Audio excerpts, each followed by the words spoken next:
Hello, welcome to the One Life Church devotional series where we cover the entire Bible in 20 months.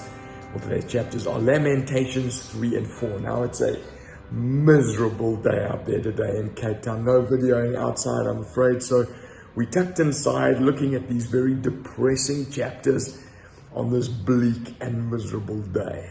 So chapter 3 is acrostic. So in other words, you have a verse coinciding with a letter of the Hebrew alphabet, but this one has 3 verses per letter, so it's the longest by far of the chapters, and it's the voice of a lonely man. He says, I am the man who has seen affliction by the rod of the Lord's wrath. So he's identifying with all the people, saying, consider a lonely man who's been afflicted like a rod on his back.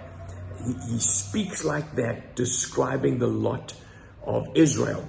So the language here is actually drawn from other Bible chapters like that of Job and that of Isaiah.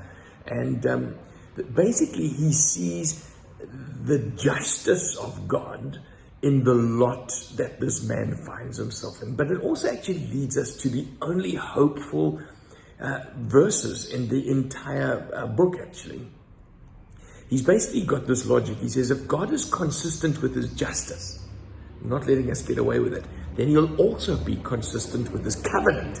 So Lamentations 3:22 says, because of the Lord's great love, we are not consumed, for his compassions never fail. They are new every morning. Great is your faithfulness. I say to myself, the Lord is my portion, therefore I will wait for him. So in other words, because God is consistent, we can depend on him. Then chapter 4, he basically looks at the siege and contrasts how life used to be before the siege and then life after the siege. So kids used to play in the street, now they beg for food. The wealthy had lavish meals, now they scrounge whatever they can, lying around on the street floor. The royalty used to live in splendor, now they're dirty and unrecognizable. The king sat on his throne, now he's captive and dragged away. Now, you might say, well, what is a chapter like this and chapter 3 doing in the Bible? Lament chapters are not unique to the Bible. Remember, we saw a number of these in the Psalms. And this venting of pain is a form of protest. It draws everyone's attention to the horrible things that are happening to people, even actually God's attention. That's the purpose behind it. It's a form of protest.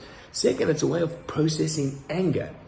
God's people vent anger and dismay and ruin caused by their sin.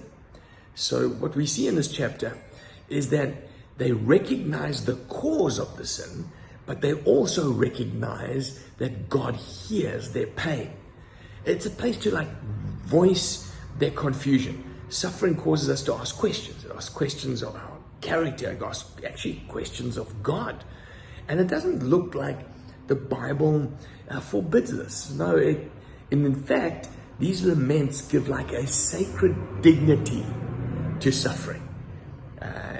These human words of grief that are addressed to God actually have become a part of God's word to us, which tells us that God recognizes our suffering. If you're in a place of suffering right now, even if it's being caused by your own stupidity or the stupidity of others, God recognizes it, he hears it, and he allows us to process it.